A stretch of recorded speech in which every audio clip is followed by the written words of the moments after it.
Hello, everybody, and welcome back to Mentoring with Geraldine and the Bite Size Podcast. And today I've got Christine from the Herbal Extract Company. She's their researcher, and I'm sure you've heard her talk before about all their beautiful herbs, their one-in-one extracts. And today we're going to talk about one that I mentioned last time we were chatting when we were talking about dandelion, and that was nettle, because of course it's in the garden. Now, we're entering summertime here, or we're in summertime by the time this is published.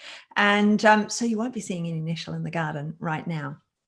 But heading into winter and during wintertime, nettle is everywhere. And it's here in Adelaide as well. I can grow my nettle beautifully in my back garden. And I eat it. I put it in stews and soups, and I use it as a regular green in my meals. So, but the herbal extract itself obviously has lots going for it and does a few different things. So tell us about it, Christine. Yes, and like you said, it's very similar to dandelion leaf. We're talking about the leaf today as well. The nettle, yeah. The root can be used as well, the same as dandelion, but we'll talk about the leaf. And again, it's this great nourishing, it sort of borders between food and medicine. A great spring cure, just like the dandelion leaf. It doesn't grow so much here in Sydney in the urban environment, but it does if you go into the country. It is everywhere. And, you know, it has a great sort of history, especially in Europe, of, you know, like when they used to have these really long, difficult winters, and then spring comes and it's really nourishing vegetable for, you know, all the peasants back in the day to try and get healthy again after that long, harsh winter. So,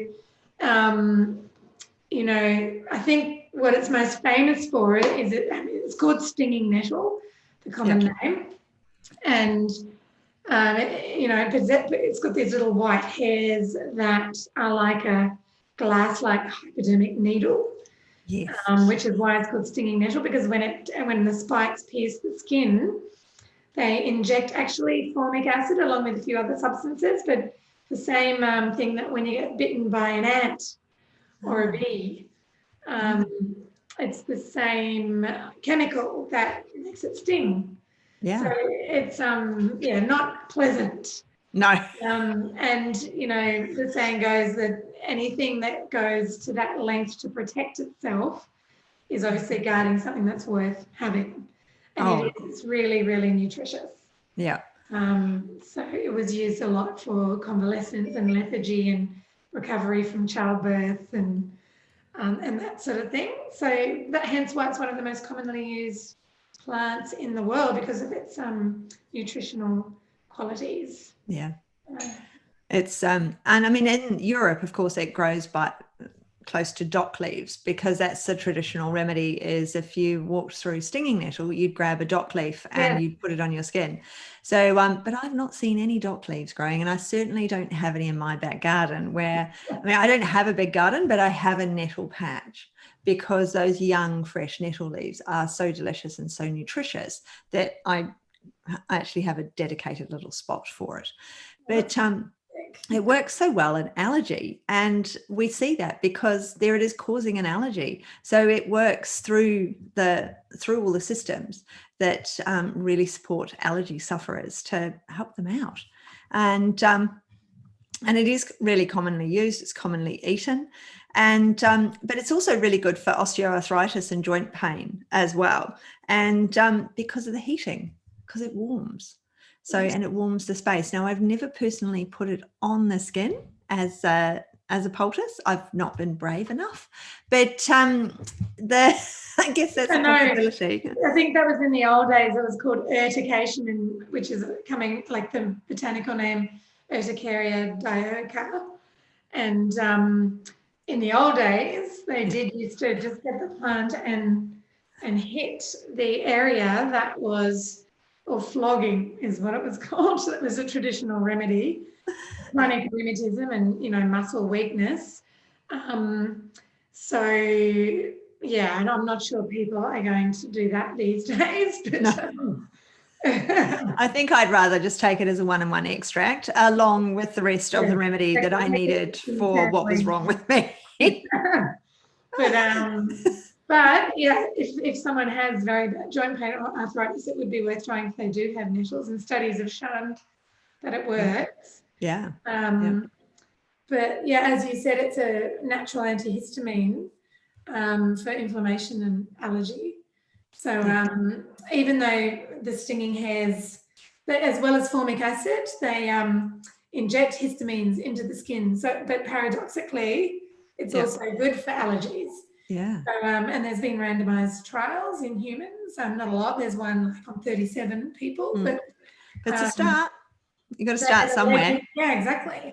They had allergic rhinitis or hay fever, and took it for 1 month, and there was a significant improvement in the symptom severity, and so that was observed in that study. So anyone who has hay fever in spring, when all the nettles coming out, it's really good for that. I have just talking about its nutrition. You can sort of see that's our raw material there. You can see the dark green. Yeah.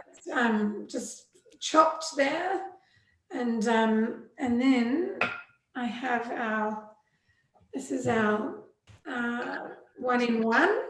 As you can see it swirling around, you can see the green swirling around. I don't know if you can see that on the camera. I have to need to. Yeah. So those on the podcast channel will see how green, like deep, luscious green. Very almost need the light to go through it, but I can sort of see it in the picture here, but it's hard to get the green. But you can see how dark it is. Yes. It's full of nutrients. I wonder if I put a bit back in here. Yeah, you can sort of see it more here. Oh, yeah. Look how green that is.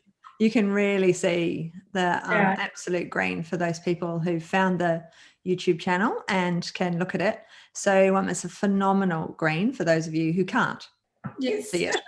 Very dark green. It's very beautiful, vibrant green, and you can just see all that nutrition. Nice smell. Organoleptics. Yeah. Very green smelling. You can actually smell the nutrients. It's amazing. It's a great one. It's a great one. I mean, you don't, again, when you're eating these things, you don't need to put much in to gain all of that nutrition. And the younger, fresher leaves are the ones that you want to cook. Obviously, you want to wear gloves when you're harvesting your nettles because of the sting that you will otherwise receive in your hands. So when my nettles leave my nettle patch and head into the garden, often I'll be out there and I'll say, oh, that's not meant to be there. And I'll pull it out and go, it's the nettle. Shouldn't have touched that one. That was foolish. So it's reminding you how powerful it is. Yeah. So and just with the osteoarthritis and joints, really alleviating the symptoms of those. There has been a study where it worked in combination with the non-steroidal anti-inflammatory drugs. So that's sold under the brand Voltaren. Most people might know. Yeah, the brand. We sort of NSAID, we shorten the non-steroidal anti-inflammatory drug to that. So patients who eat on those were able to, and again, it was in 37 people. It's kind of weird. It's the same as the last one, but they had acute arthritis. They actually used stewed nettle leaves, 50 grams a day, combined with this Voltaren, and over 2 weeks. And they were able to, so it could be used in combination, which is good to know because, as we've spoken about before, often it's difficult to know if you're on pharmaceuticals, whether you can take herbs. And there's not many studies to show. There's a few that we really know about, but often it's very difficult to know. But this study has been done with patients taking the Voltaren. So they could reduce the dose because these non-steroidal anti-inflammatory drugs increase your risk of heart attack and stroke. So there's side effects and you don't want to be taking them long term if you can help it. So if you can decrease the use of them by taking herbs at the same time, that's perfect. Yeah, because there's so much, if if members of the general public are listening and they go out and they get themselves a naturopath or a nutritionist or herbalist or whoever it is, they're going to be working on the underlying, the drivers. And so when we add things, we add them to support the change that the person will undergo by seeing a qualified practitioner. And the practitioners who are listening will get that little reminder about, yeah, nettles, I could actually be, it's the right season that they are around me. I could be getting my client to ingest them, to eat them.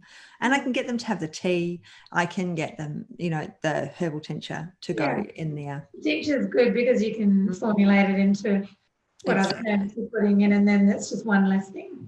Yeah. To do. And you can see the nutrition's still there in the fluid extract. Yeah. And it can eat a tonic herb. Yeah, it makes a lovely tonic. It's a great tonic for everyone. So all of those arthritis and allergy symptoms are just improved immensely with the addition of nettles. So something, again, very traditional that that we do use and on a regular basis in herbal practice. So right. Well, I think it's probably time to go and to wrap up our bite-sized podcast. So thank you very much, Christine, and the Herbal Extract Company. And I look forward to speaking to you again very soon. Okay. See you then.